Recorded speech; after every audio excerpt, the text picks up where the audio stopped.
Cookery சேனலை பார்த்து யார் வேணாலும் சமையல் பண்ணலாம். ஆனா சுவையான சமையல் பண்றது எப்படி? நான் இதயம் நல்லெண்ணெயில சமையல் பண்றேன். ஆஹா ஓஹோன்னு பாராட்டுறாங்க. நீங்களும் இதயம் நல்லெண்ணெயில சமையல் பண்ணுங்க, பாராட்ட வாங்குங்க. தினம் தோறும் வாங்குவே இதயம் இதயம். இன்னைக்கு பல பொதுக்கூட்டத்தில் பேசிட்டு வராரு. அடுத்த ஆண்டு நடைபெறுகின்ற சட்டமன்ற பொது தேர்தலில் திமுக தலைமையில் அமைக்கப்பட்ட கூட்டணி தான் வெற்றி பெறும் ஒரு பகல் கனவை கண்டு கொண்டிருக்கின்றார் திரு ஸ்டாலின் அவர்களே.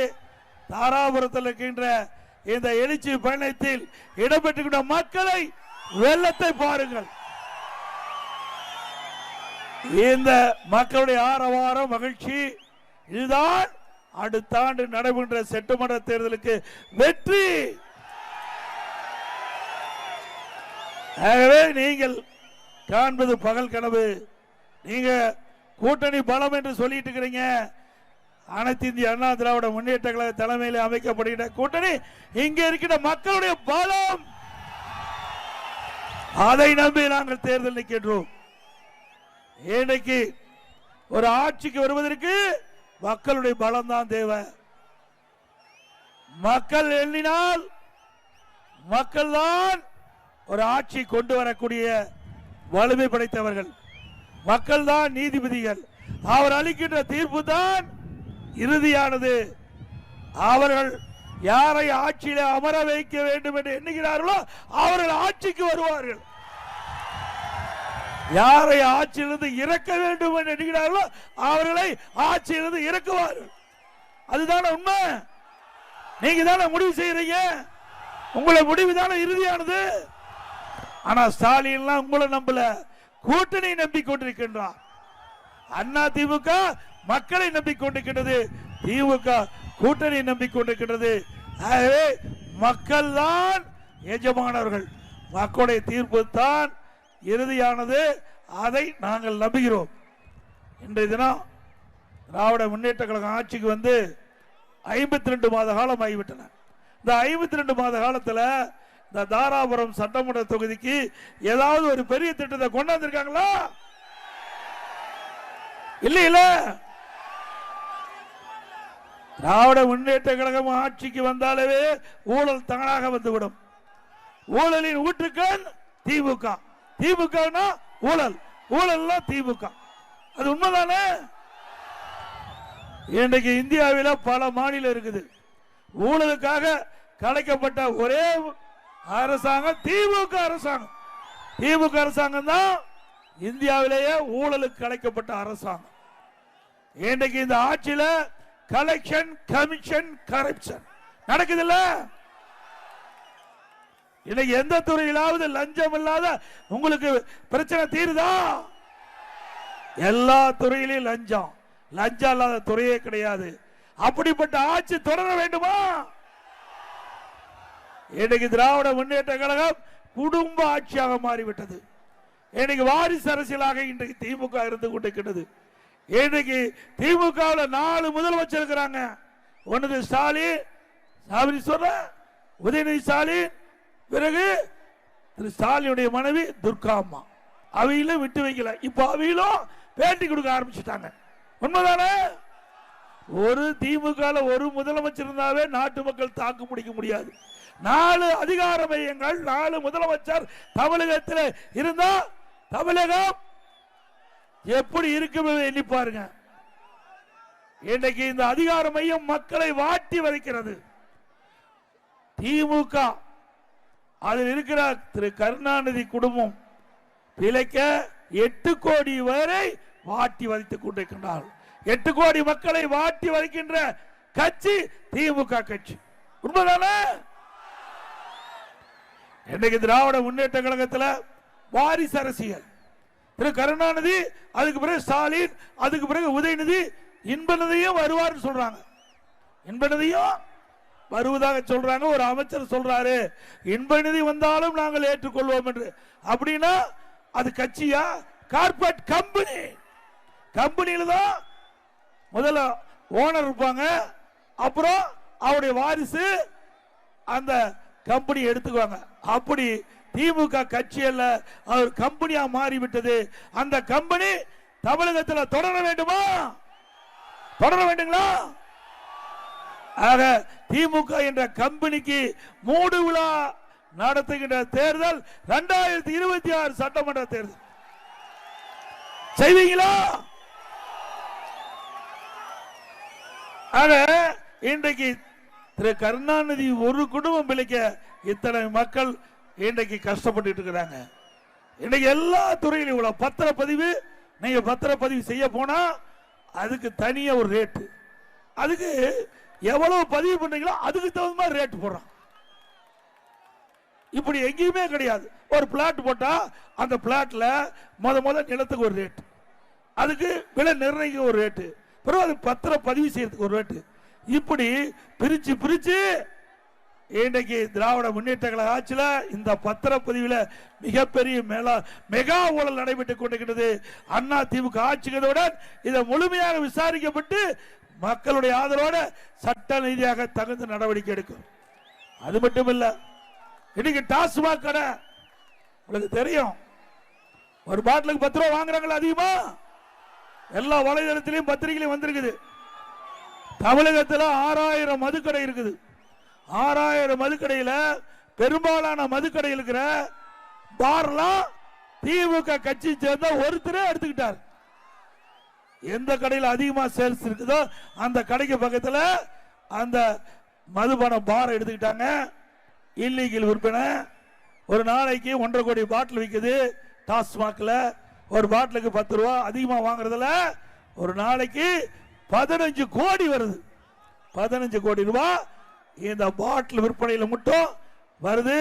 மாசத்துக்கு 450 கோடி, வருஷத்துக்கு 5400 கோடி, 4 வருஷத்துல 22,000 கோடி டாஸ்மாக் ஊழல் செய்த அரசாங்கம் தொடர வேண்டுமா? வெறும் 10 ரூபா வாங்கினதே இவ்வளவு கொள்ளையடிச்சிருக்கிறாங்க. அது மட்டும் இல்ல, இடி இந்த டாஸ்மாக்ல முறைகேடு நடைபெற்றதாக அவள் ஆய்வு செஞ்சு அவள் சோதனை செஞ்சு கண்டுபிடிக்கப்பட்டதா பத்திரிகையில் வந்திருக்கிற செய்தி. முழுமையா விசாரிக்கப்பட்ட 40,000 கோடி டாஸ்மாக் நிறுவனத்தில் முறைகேடு நடைபெற்றிருக்கும் என்று அவர்கள் செய்தி வெளியிட்டிருக்கிறாங்க. அண்ணா திமுக ஆட்சிகளுடன் டாஸ்மாக் நிறுவனம் முழுவதும் சோதனை செய்யப்பட்டு தகுந்த அதிகாரிகள் மூலமாக அந்த ஊழல் முறைகேடுகளை கண்டுபிடிக்கப்பட்டு அம்பலப்படுத்தப்பட்டு யாரெல்லாம் இதில் சம்பந்தப்பட்டார்களோ அவர் மீதெல்லாம் சட்ட நீதியாக நடவடிக்கை எடுக்கப்படும். எனக்கு திராவிட முன்னேற்ற கழகம் ஆட்சிக்கு வந்து இது நகராட்சி. நகராட்சியில வீட்டு வரி 100% உயர்த்திட்டாங்க, கடை வரி 150% உயர்த்திட்டாங்க, குடிநீர் வரி உயர்த்திட்டாங்க, போதாதுக்கு குப்பைக்கு வரி போட்டாங்க, குப்பை கூட விட்டு வைக்கல. இப்படிப்பட்ட அரசாங்கம் தேவையா? அதோட கரண்ட் பில், கரண்ட் ஏற்கனவே தொட்டா தான் ஷாக் அடிக்கும், கரண்ட் பில்ல கேட்டாவே திமுக ஆட்சியில ஷாக் அடிக்குது. அப்படித்தானே இருக்குது. அது மட்டும் இல்ல, இந்த வரி வீட்டு வரி கடை வரிக்கலாம் வருஷம் 6% உயர்த்துவாங்களாம். இப்ப போன வருஷம் போட்டாங்க, இந்த வருஷம் 6% உயர்த்திட்டாங்க. போன வருஷம் 100%, இப்ப 106% உயர்த்திட்டாங்க. ஆக இன்னைக்கு திராவிட முன்னேற்ற கழக ஆட்சி தேர்தல் நேரத்தில் வரியே போட மாட்டேன்னு தேர்தல் அறிக்கை வெளியிட்டாங்க. ஆனால் ஆட்சிக்கு வந்த பிறகு மக்களை வாட்டி வதைக்கின்ற அளவிற்கு வரி மேல் வரி போட்டு மக்களை துன்புறுத்துகின்ற அரசாங்கம் தேவையா? அதோட விலைவாசி வெண்ணெய் முட்டுகின்ற அளவுக்கு உயர்ந்து போச்சு. இன்னைக்கு விலைவாசி பட்டியல். அது மட்டும் இல்ல, இந்த பிளான் அப்ரூவ்டு, இது நகராட்சிங்க. நகராட்சியில் 1000 சதுரடி வீடு கட்ட வேணும்னா அண்ணா திமுக ஆட்சியில் 37,000 ரூபாய் அதுக்கு சார்ஜ். இப்ப திமுக ஆட்சியில் 74,000 ரூபாய், 100%. நீங்க 1000 ரூபாய் 1000 சதுரடி வீடு கட்ட வேண்டும்னால் அண்ணா திமுக ஆட்சிக்கு அந்த வீடு கட்டுவதற்கு அனுமதிக்கு அது கட்டணம் 37,000. திமுக ஆட்சியில் 74,000, 100% உயர்ந்து போச்சு. அதோட விலைவாசி விண்ணை முட்டுகின்ற அளவுக்கு உயர்ந்து போச்சு. ஏழை மக்கள் நிறைந்த பகுதி. இன்றைக்கு இந்த ஏழை மக்கள் கடும் துன்பத்துக்கு ஆளாக்கப்பட்டு விட்டார்கள். விலைவாசி உயர்வை கட்டுப்படுத்த இந்த அரசாங்கத்தால் முடியவில்லை. ஏனென்றால் அரசாங்கத்தில் கவனம் செலுத்தல, மக்கள் மீது கவனம் செலுத்தல. மக்களுக்கு பிரச்சனை வருகின்ற பொழுது பிரச்சனை தீர்ப்பதற்கு இந்த அரசு முன்வரல. எப்பொழுது பார்த்தாலும் இன்றைக்கு முதலமைச்சர் குடும்பத்தை பற்றி சிந்தித்துக் கொண்டிருக்கின்றார். அதனால நாட்டு மக்களை பற்றி கவலைப்படாத முதலமைச்சர் இன்றைய முதலமைச்சர் ஸ்டாலின் அவர்கள் இன்றைக்கு இதெல்லாம் மளிகை கடையில் வாங்கிட்டு வந்த லிஸ்ட் இல்லைன்னா நாளைக்கே அறிக்கை விடுவாங்க திமுக காரர்கள். அதனால அண்ணா திமுக ஆட்சியில் 2021 அண்ணா திமுக ஆட்சியில் 1 கிலோ பச்சரிசி சாப்பாட்டு அரிசி 50 ரூபாய்க்கு விற்பனது. திமுக ஆட்சியில் 77 ரூபாய்க்கு விற்குது, 27 ரூபாய் அதிகம். பொன்னி புழுங்கல் அரிசி 1 கிலோ அண்ணா திமுக ஆட்சியில் 50, திமுக ஆட்சியில் 72. இட்லி புழுங்கரிசி 1 கிலோ அண்ணா திமுக ஆட்சியில் 30 ரூபா, திமுக ஆட்சியில் 48. கடல் எண்ணெய் 1 கிலோ அண்ணா திமுக ஆட்சியில் 130 ரூபா, திமுக ஆட்சியில் 190 ரூபா, 60 ரூபா உயரும். எல்லாமே கடல் எண்ணெய் தான் நம்ம அதிகமாக பயன்படுத்துறோம் நம்முடைய சமையலுக்கு. நல்லெண்ணெய் 1 கிலோ அண்ணா திமுக ஆட்சியில் 250, திமுக ஆட்சியில் 400, 1 கிலோ 150 ரூபா அதிகம். துவரம்பருப்பு 1 கிலோ 74 ரூபா அண்ணா திமுக ஆட்சியில், திமுக ஆட்சியில் 130, 56 ரூபா 1 கிலோவுக்கு அதிகம். உளுத்தம்பருப்பு 1 கிலோ அண்ணா திமுக ஆட்சியில் 79, திமுக ஆட்சியில் 120, 41 ரூபா. இப்படி மின்னை முட்டுகின்ற அளவுக்கு விலைவாசி உயர்ந்து போச்சு. இதனால் ஏழை மக்கள் கடுமையாக பாதிக்கப்படுறாங்க. ஒட்டுமொத்த மக்களுமே இதை வாங்கி நம்முடைய சமையல் பண்ணித்தான் ஆகணும். ஏன்னா நமக்கு எல்லாத்துக்கும் உணவு பட்டியல் இது எல்லா குடும்பத்திலும் இருக்குது. ஆனா இதை கட்டுப்படுத்துவதற்கு இந்த அரசாங்கம் எந்த நடவடிக்கை எடுக்கல. இதே அண்ணா திமுக ஆட்சி இருக்கின்ற பொழுது இன்றைக்கு விலை கட்டுப்பாட்டு நிதி என்ற ஒரு நிதி ஒதுக்கி வச்சிருந்தோம். 100 கோடி இந்த விலை ஏறுகின்ற பொழுது அதை கட்டுப்படுத்துவதற்கு ஒரு நிதி ஒதுக்கி வச்சிருந்தோம். எந்த உணவுப் பொருள் விலை தமிழ்நாட்டில் ஏறுதோ அந்த உணவுப் பொருள் எந்த மாநிலத்தில் குறைவா இருக்குதோ அங்க போய் கொள்முதல் செஞ்சு இங்க தமிழ்நாட்டில் கொண்டு வந்து கூட்டுறவு சங்கத்தின் மூலமாக விற்பனை செஞ்சு அந்த விலை ஏற்றத்தை தடுத்த அரசாங்கம் அண்ணா திமுக அரசாங்கம். மக்களுக்கு கஷ்டம் வருகின்ற பொழுது, மக்களுக்கு துன்பம் வருகின்ற பொழுது இதையெல்லாம் அண்ணா திமுக ஆட்சியிலே செயல்படுத்தி காட்டினோம். இதனால் ஏழை மக்கள் பாதிப்புக்கு ஆளாகாம பார்த்துக்கிட்டோம். அதே போல கட்டுமான பொருட்கள் இனிமேல் வீடே கட்ட முடியாது. திமுக ஆட்சி இருக்க வரைக்கும் வீடே கட்ட முடியாது. கட்ட முடியுமா? திராவிட அண்ணா திமுக ஆட்சியில் ஒரு யூனிட் எம் சாண்ட் 3000 ரூபாய், திமுக ஆட்சியில் 5500 ரூபாய், 2500 ரூபாய் ஒரு யூனிட் விலை அதிகம். ஒரு யூனிட் ஜல்லி அண்ணா திமுக ஆட்சியில் 2000 ரூபாய், திமுக ஆட்சியில் 4500 ரூபாய், 2500 ரூபாய் ஒரு யூனிட்டுக்கு அதிகம். ஒரு டன் கம்பி அண்ணா திமுக ஆட்சியில் 40,000, திமுக ஆட்சியில் 70,000, 30,000 ரூபாய் ஒரு டன் கம்பி விலை உயர்வு. ஒரு செங்கல் அண்ணா திமுக ஆட்சியில் 6 இருந்து 8 ரூபாய், திமுக ஆட்சியில் 10 ரூபாய் இருந்து 12 ரூபாய். அதே போல சிமெண்ட் அண்ணா திமுக ஆட்சியில் வெளி மார்க்கெட்டில் 240 ரூபாய் ஒரு மூட்டை சிமெண்ட், திமுக ஆட்சியில் 350 ஒரு மூட்டை சிமெண்ட்டுடைய விலை உயர்வு. திமுக ஆட்சியில் 110 ரூபாய். வீடு கட்ட முடியுமா? ஏங்க இவ்வளவு விலை உயர்ந்திருக்குது. இந்த முதலமைச்சர் இதற்கு ஏதாவது நடவடிக்கை எடுத்தாரா? பல முறை சட்டமன்றத்தில் நான் பேசுவேன். ஆகவே நடுத்தர மக்கள், ஏழை மக்கள் வீடு கட்ட முடியாத ஒரு சூழ்நிலை, வெண்ணெய் முட்டுகின்ற அளவுக்கு கட்டுமான பொருட்கள் விலை உயர்வு. இதே திராவிட முன்னேற்ற கழக தேர்தல் அறிக்கை 2021ஆம் ஆண்டு இதே முதலமைச்சர் ஸ்டாலின் அவர்கள் எதிர்க்கட்சி தலைவராக இருந்தபோது இந்த பட்டியலில் அறிவிச்சார். அவருடைய தேர்தல் அறிவிப்பில் வெளியிட்டாங்க. கட்டுமான பொருட்கள் விலை ஏறிட்ட பொழுது அத்தியாவசிய பட்டியலில் கட்டுமான பொருட்களை கொண்டு வந்து விலை குறைப்போம் என்று பல முறை நான் சட்டமன்றத்தில் இதை எடுத்து சொன்னேன். உடைய தேர்தல் அறிக்கையிலே குறிப்பிட்டிருக்கிறீங்க, அதை கொண்டு வாங்க. அதனால கொண்டு வந்தா இந்த விலையை இறக்கலாம். இதனால கட்டுமான தொழிலாளர்கள் பல லட்சம் பேர் பாதிக்கிறாங்க. இந்த வீடு கட்டுறவங்க, கடை கட்டுறவங்க அத்தனை பேரும் பாதிக்கிறாங்க. இது உண்மைதானங்க? விலை ஏறி போச்சுல. அதோட எங்க பார்த்தாலும் போதை பொருள். இன்னைக்கு பார்த்தீங்கன்னா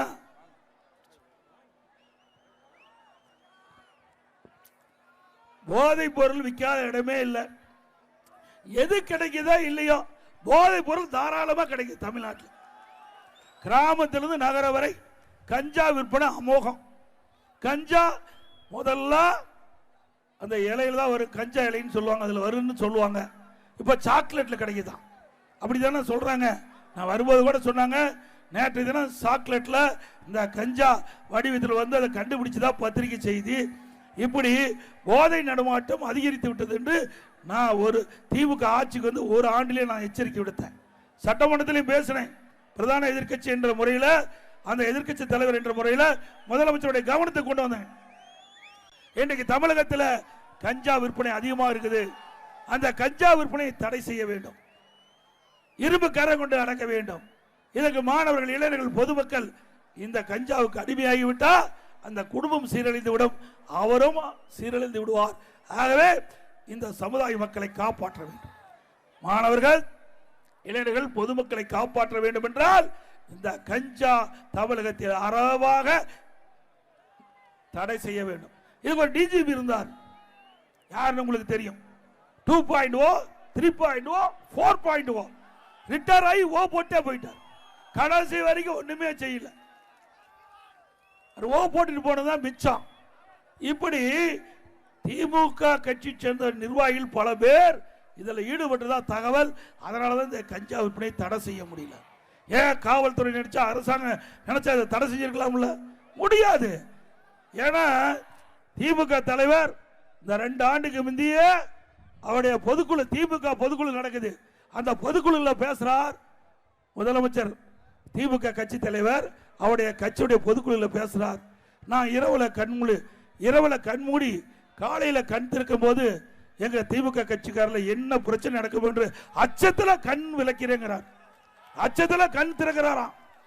அவர் சொன்னது அப்படின்னா திமுக கட்சிக்காரருடைய அட்டகாசம் எப்படி இருக்குது பாருங்க.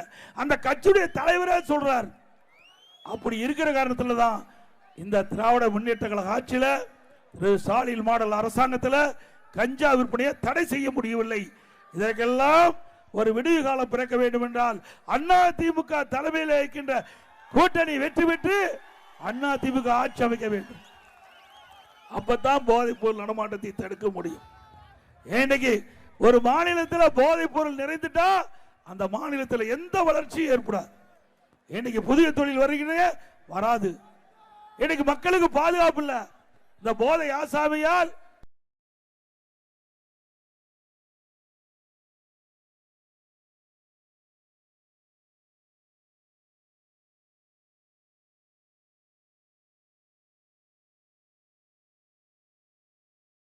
இன்னைக்கு மக்கள் பாதிக்கிறாங்க.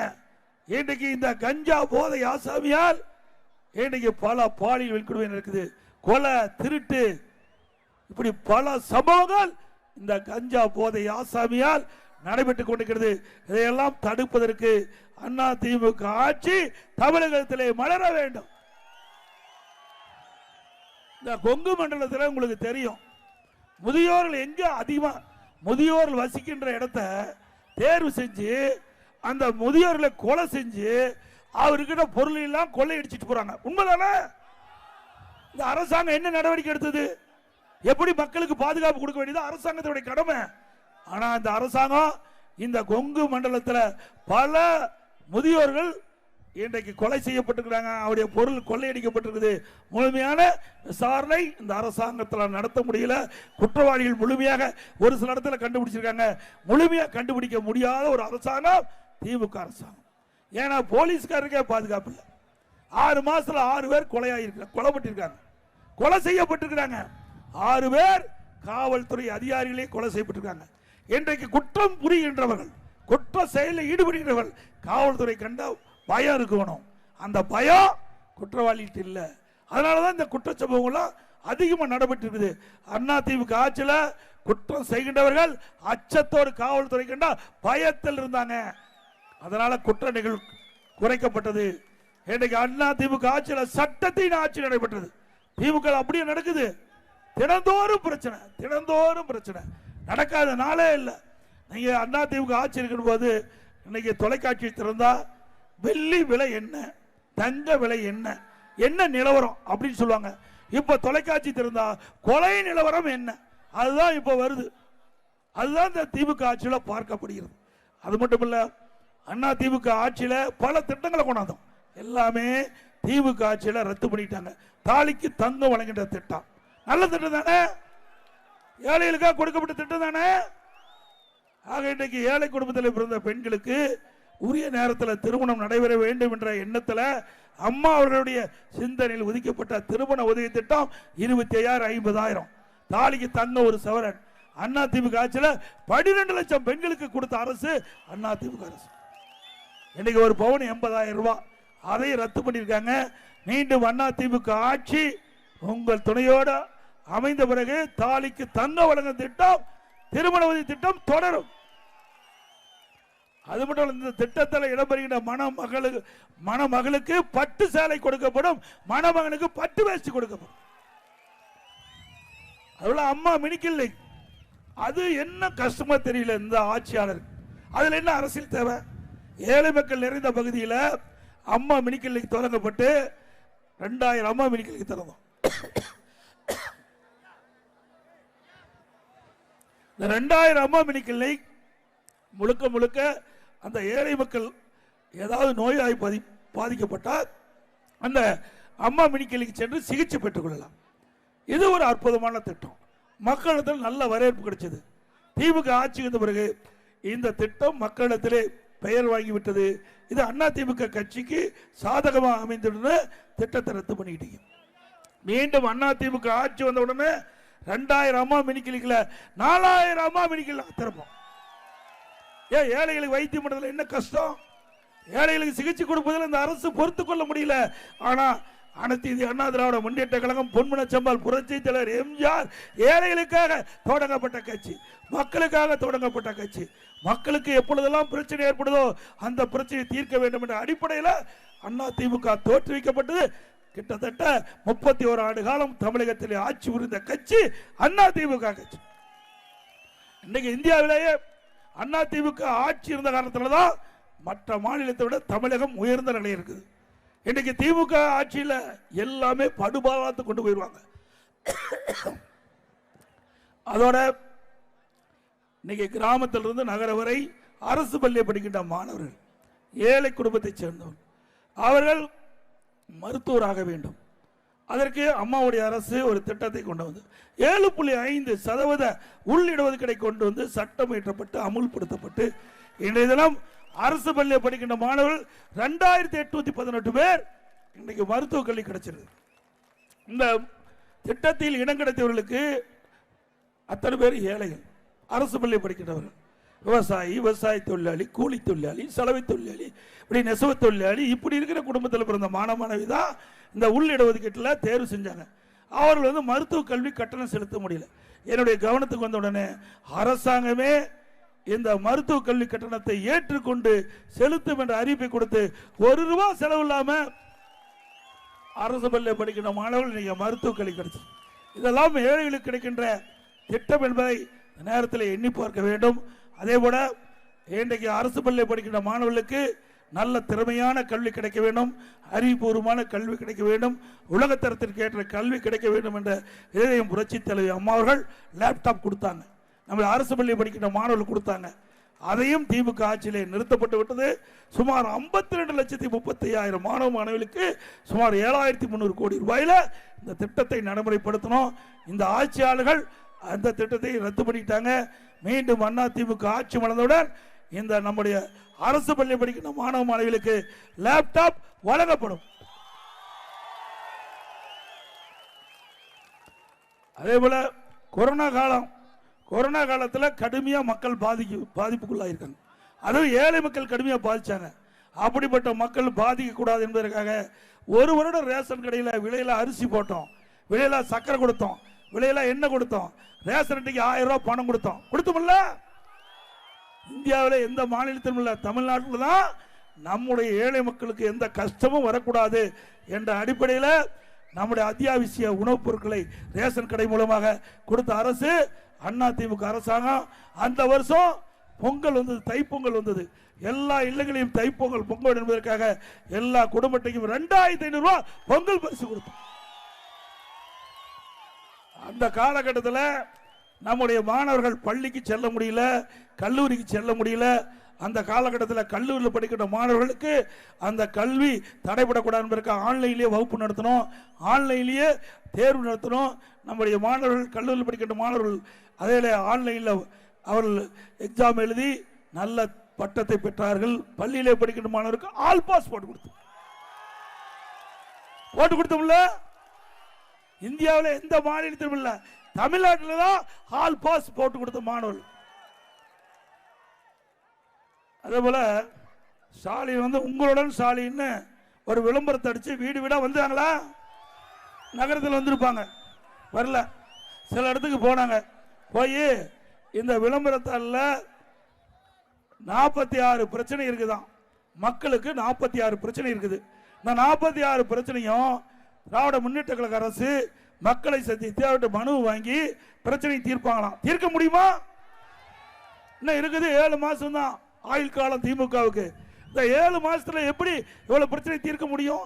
ஆனா ஒண்ணு, ஸ்டாலின் வந்து எல்லாமே ஆட்சிக்கு வந்து முதலமைச்சர் ஆட்சிக்கு வந்தா பிரச்சனை தீர்ப்பாங்க. ஆனா நம்முடைய தமிழ்நாடு முதலமைச்சர் பிரச்சனையை கண்டுபிடிச்சிருக்கார். 46 பிரச்சனை மக்களுக்கு இருப்பதாக கண்டுபிடிச்சிருக்கார். அதுக்கு தான் அவர் முதலமைச்சர். சரி, மனு வாங்கினாங்க. இந்த மனுவை முறையா கொண்டு போய் சம்பந்தப்பட்ட அதிகாரி கொடுத்தாங்கன்னா அதுவும் இல்லை. அந்த சிவகங்கை மாவட்டம் திருப்புவனம் என்ற பகுதியில் ஆற்றில் கிடக்குது. இந்த மனு ஆற்றில் கிடந்து அதை வந்து காவல்துறை அதை வந்து பறிமுதல் செஞ்சு வழக்கு போட்டுக்கிறாங்க. அதே வலைதளத்தில் வந்திருக்குது. புதுக்கோட்டையில் இந்த மனு வந்து இந்த உங்களுடன் ஸ்டாலின் மக்கள் கொடுக்கிற மனு வடை கட்டி கொடுக்குறாங்க. வடை கடையில் வடை சொல்றாங்கல்ல, அந்த கடையில் மக்களுக்கு இந்த மனு மூலமா வடை கட்டி கொடுக்குறாங்க. அதையாவது ஒழுங்கா செய்யறீங்களா? அது மட்டும் இல்ல, திராவிட முன்னேற்ற கழக தேர்தலில் ஆட்சிக்கு வந்தவுடன் நீட் தேர்வு ரத்து செய்யறாங்க. செஞ்சாங்களா? அப்புறம் உதயநிதி ஸ்டாலின் நீட் ரத்து செய்வதற்கு ரகசியம் இருக்குனாங்க. ரகசியத்தை சொன்னாரா? சரி, தாராபுரம் மக்கள் கேட்கிறாங்க, தேர்தல் பிரச்சாரத்துக்கு வருவார், அப்போது ரகசியத்தை வெளியிடுவான்னு பார்க்கலாம்.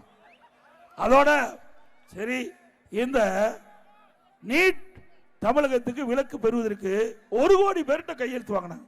1 கோடி பேருக்கு தமிழ்நாட்டில் இருக்கிற அத்தனை மக்கள்கிட்ட கையெழுத்து வாங்கி அங்கே மேதகு குடியரசுத் தலைவர்கிட்ட கொண்டு போய் கொடுத்து நீட்டுக்கு விதிவிலக்கு பெறுவதற்காக முயற்சி செய்வேன்னு சொல்லிட்டு வீடு வீடாக போய் கையெழுத்து வாங்கினாங்க. இந்த கையெழுத்து வாங்கி அந்த விண்ணப்பம் எல்லாம் சேலம் மாவட்டத்தில், எங்கள் மாவட்டத்தில் பெத்தநாயகி மலையத்தில் திமுக மாநில இளைஞரணி பொதுக்கூட்டம் நடக்குது. இளைஞரணி கூட்டம் நடந்தது. அந்த கூட்டத்தில் அங்கே இருக்கிற மேடையில் இந்த கையெழுத்து வாங்கின படிவத்தெல்லாம் வச்சிருந்தாங்க. திரு ஸ்டாலின் பேசும்போது காத்து வந்து அந்த மனுலாம் அடிச்சுட்டு போய் திமுக காரன் காலில் விழுந்து மிதிப்பட்டதுதான் மிச்சம். இது எப்பயாவது மனு வாங்கி மனுவுக்கு தீர்வு கண்டிருக்காங்களா? எதிர்கட்சியா இருக்கும்போது திரு ஸ்டாலின் எதிர்கட்சி தலைவராக இருந்தார். நான் முதலமைச்சர் இருந்தபோது ஊர் ஊரா போனார். ஊர் ஊரா போய் ஒரு திட்டு கண்டா அங்க பாயை விரிச்சு போட்டு அமர்ந்துகிட்டு இவர் திரு ஸ்டாலின், உதயநிதி ஸ்டாலின், திமுக சட்டமன்ற உறுப்பினர், திமுக நிர்வாகிகள் எல்லா ஊருக்கும் போனாங்க, தமிழ்நாடு பூரா. சரி, மக்களும் பரவாயில்ல, ஸ்டாலின் வந்துட்டாரு, திரு உதயநிதி ஸ்டாலின் வந்துட்டாரு, நாம மனு கொடுத்தா தீர்வாயிரும் அப்படின்னு அந்த ஊர் மக்கள் அழைச்சு அவருக்கு முன்னாடி ஒரு பெட்ஷீட்டை போட்டு அமர வச்சு அந்த மக்கள்கிட்ட உங்களுக்கு என்ன குறை இருக்குது அதையெல்லாம் மனுவா எழுதி நீங்க நான் கொண்டு அந்த பெட்டியில போடுங்க. அந்த பெட்டியை பூட்டி சீலை வச்சு நான் வீட்டுக்கு எடுத்துட்டு போய் திமுக ஆட்சிக்கு பிறகு சீலை உடைச்சு பெட்டி திறந்து மனுவை எடுத்து படிச்சு பார்த்து பிரச்சனை தீர்க்கணும்னு சொன்னாரா இல்லையா? செஞ்சாரா? ஏங்க, இந்த காகித மனு போடுறோம், இது என்ன தங்கமா இல்லது என்ன வைரமா திருடிட்டு போறதுக்கு? எப்படி மக்களை ஏமாத்துறாங்க பாரு. இதுக்கு பூட்டு போட்டுறான், சீல் வைக்கிறாராம். எவ்வளவு மக்களை ஏமாத்துறாங்க பாருங்க. ஒரு படத்துல வரும், சதுரங்க வேட்டைன்னு நினைக்கிறேன், அந்த படம் தானே. ஒருவரை ஏமாற்ற வேண்டும் என்றால் ஆசையை தூண்ட வேணும், ஒருவரை ஏமாற்ற வேணும்னா ஆசையை தூண்டணும். அப்படி மக்களிடத்தில் ஆசையை தூண்டி மக்களின் வாக்குகளை பெறுவதற்காக ஸ்டாலின் அரசு மிகப்பெரிய நாடகத்தை அரங்கேற்றிக் என்பதை நாம் எண்ணி பார்க்க வேண்டும். அண்ணா திமுக அரசாங்கத்தை பொறுத்த வரைக்கும் 31 ஆண்டு கால ஆட்சியில் கொடுக்கப்பட்ட வாக்குறுதி உலகத்தையும் நிறைவேற்றிய ஒரே கட்சி அண்ணா திமுக கட்சி.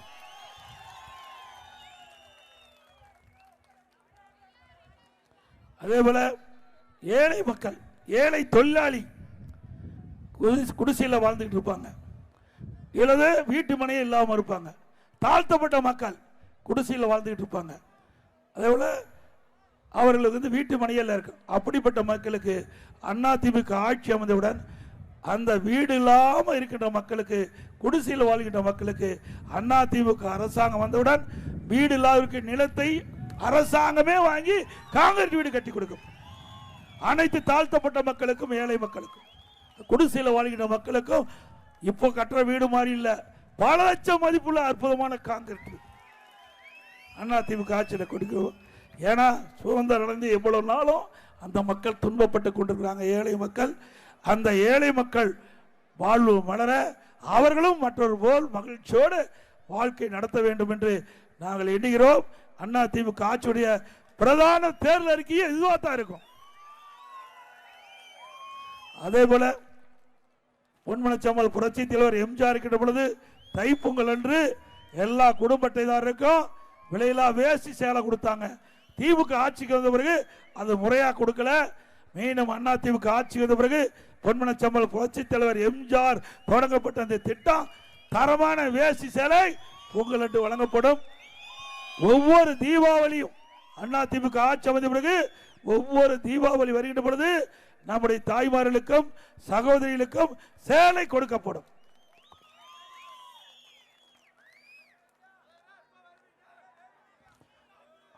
இன்றைய தினம் தாராபுரம் சட்டமன்ற தொகுதியில் அனைத்து இந்திய அண்ணா திராவிட முன்னேற்ற கழகம் ஆட்சி இருக்கின்ற பொழுது பல்வேறு திட்டங்களை நிறைவேற்றி கொடுத்திருக்கிறோம். இந்த பகுதியில் காவிரி கூட்டுக்குடி திட்டம் 2ஆம் திட்டம் நிறைவேற்றப்பட்டு கொடுத்திருக்கிறோம். தங்குதடியெல்லாம் மக்களுக்கு தூய்மையான நீர் அதிமுக ஆட்சி கொடுத்து குண்டடம் புதிய பேருந்து நிலையம், புதிய பேரூராட்சி அலுவலகம், 11 துணை ஆரம்ப சுகாதாரங்களுக்கு புதிய கட்டணங்களை கட்டிக் கொடுத்தது அதிமுக ஆட்சியில். மூலநில மாதிரி பள்ளி, ஊராட்சி ஒன்றிய அலுவலகம், யூனியன் போன்றவை அமைக்கப்பட்டது. அமராவதி ஆற்றில் கள்ளி விலசு, தாளக்கரை, தாராபுரம் போன்ற 6 இடங்களில் தடுப்பணை கட்டப்பட்டது. மேலும் அதிமுக ஆட்சி வந்தவுடனே உபரி நீராக அமராவதியிலிருந்து உபரி நீர் அமரானிலிருந்து அமராவதி அந்த ஆற்றில் செல்கின்ற உபரி நீரை ஆங்காங்கே தடுத்து நிறுத்துவதற்கு அதிகமான தடுப்பணை கட்டப்படும். அமராவதி ஆற்றில் கள்ளி விலசு, ஆத்துக்கால் உருதூர், பெருமையம் ஆகிய இடங்களில் 3 பெரிய பாலத்தை கட்டி கொடுத்திருக்கும். தாராபுரம் ஒன்றியத்தில் 35க்கும் மேற்பட்ட இடங்களில் தடுப்பணை, சின்ன சின்ன தடுப்பணை கட்டி கொடுத்திருக்கும். அமராவதி புது ஆயக்கட்டு கால்வாய் முழுவதும் காங்கிரீட் தளம் அமைச்சிருக்கும். தாராபுரம் நகராட்சி அலுவலக கட்டி முனிசிபாலிட்டிக்கு புதிய கட்டிடம் கட்டி கொடுத்திருக்கும். மூலனர் ஒழுங்குமுறை விற்பனை கூட்டத்திற்கு கூடுதல் கட்டிடம் கட்டப்பட்டது. தாராபுரம், குண்டடம், மூலனர் ஆகிய 3 பகுதியில் புதிய மின்மயானம் அமைக்கப்பட்டது அதிமுக ஆட்சியில். திருப்பூர், தாராபுரம், ஒட்டச்சத்திரம் புதிய 4 வழிச்சாலை அமைக்கப்பட்டு தாராபுரத்தில் 1 கிலோமீட்டர் தொலைக்கு உயர்மட்ட பாலம் கட்டி கொடுத்தது. இதெல்லாம் போக்குவரத்து நெரிசல் இல்லாமல் இருப்பதற்கு அந்த திட்டம். தாராபுரம் நகராட்சியில் 4 இடங்களில் மேல்நிலை நீர்த்தேக்க தொட்டியில் கட்டப்பட்டு தங்குதடையில்லாம நகர மக்களுக்கு குடிநீர் வழங்கணும்.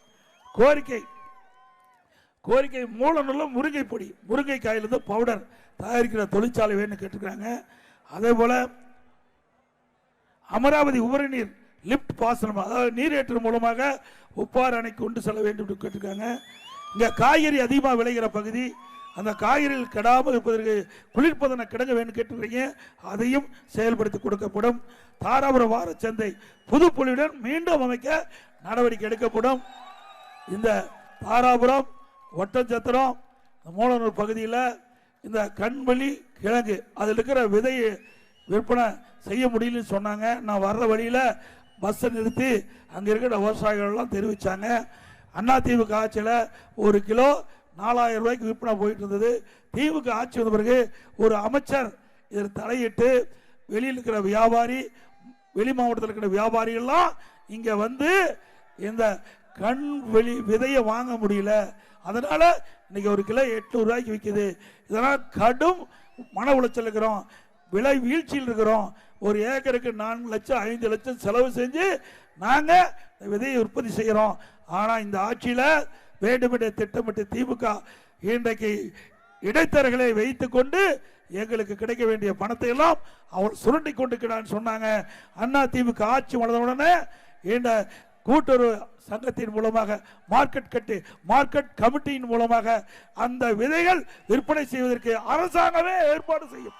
நல்ல விலை விவசாயிகளுக்கு கிடைக்கும். இந்த சிறப்பான நிகழ்ச்சிக்கு துணை நின்ற கழகத்துடைய நிர்வாகிகள் திருமதி பி சத்யபாமா அவர்களே, திரு சின்னப்பன் என்கின்ற எஸ் பழனிசாமி அவர்களே, திரு வி பி பெரியசாமி அவர்களே, திருமதி பி ஏ ரேவதிக்குமார் அவர்களே, திரு பி செந்தில்குமார் அவர்களே, திரு கே வி சோமசுந்தரம் அவர்களே, திரு ஜி ஆர் பாலகுமரன் அவர்களே, திரு பி ரமேஷ் அவர்களே, திரு கே செல்வகுமார் அவர்களே, திரு எம் ராஜரத்னம் அவர்களே, மாநில அம்மா பேரவைச் செயலர் திரு முத்து வெங்கடேஸ்வரன் அவர்களே, திரு ராஜரத்னம் அவர்களே, திரு செல்வகுமார் அவர்களே, திரு ஸ்ரீ ராஜேந்திரன் அவர்களே, திரு APK தமிழரசன் அவர்களே, திரு P லட்சுமணசாமி அவர்களே, திரு V வெற்றிவேல் அவர்களே, திரு பைரவி என்கிற ரவிச்சந்திரன் அவர்களே, திரு V சுகன்குமார் அவர்களே, திரு P மோகன்ராஜ் அவர்களே, திரு P மகேஷ்குமார் அவர்களே, திரு கோல்டன் R ராஜன் அவர்களே, திரு R ஆதித்யன் அவர்களே, திரு C பாலசுப்ரமணியன் அவர்களே, திரு டாக்டர் M கணேஷ்குமார் அவர்களே மற்றும் சாமுவேல் அவர்களே, கௌரி சித்ரா அவர்களே, பானுமதி அவர்களே மற்றும் பாஜக மாவட்ட தலைவர் திருமதி மோகன பிரியா அவர்களே, பொதுச் செயலாளர் திரு சுகுமார் அவர்களே, செயற்குறிப்பினர் திரு ருத்ரகுமார் அவர்களே, தமிழ் மாநில செயற்குறிப்பினர் திரு MS ராமசாமி அவர்களே மற்றும் தமாக மாவட்ட தலைவர் திரு காளிதாஸ் அவர்களே, துணைத் தலைவர் திரு VPK நடராஜன் அவர்களே, தென்னிந்திய பார்வர்ட் பிளாக் கட்சியை சேர்ந்த நிர்வாகிகளே, வருகிறது சிறப்பித்துக் கொண்டிருக்கின்ற அத்தனை நல்ல உள்ளங்களுக்கும், பல்வேறு கூட்டணி கட்சி சேர்ந்த நிர்வாகிகளுக்கும் தொண்டர்களுக்கும் எனது மனமார்ந்த நன்றி இந்த நேரத்தில் தெரிவித்து, அடுத்த ஆண்டு நடைபெற்ற சட்டமன்ற பொதுத் தேர்தலில் அனைத்து இந்திய அண்ணா திராவிட முன்னேற்ற கழக வேட்பாளர் நிறுத்தப்பட்டால் அவருக்கு இரட்டை சின்னத்திலே வாக்களிக்கும். கூட்டணி கட்சி வேட்பாளர் நிறுத்தப்பட்டால் அந்த கட்சியுடைய சின்னத்துக்கு வாக்களிக்க வேண்டும் என்று அன்போடு இந்த நேரத்தில் கேட்டு, மக்களை காப்போம், தமிழகத்தை மீட்போம், மக்களை தமிழகத்தை மக்களை தமிழகத்தை மக்களை தமிழகத்தை ஸ்டாலின் மாடல் அரசு, ஃபெயிலியர் மாடல் அரசு. Bye bye Stalin.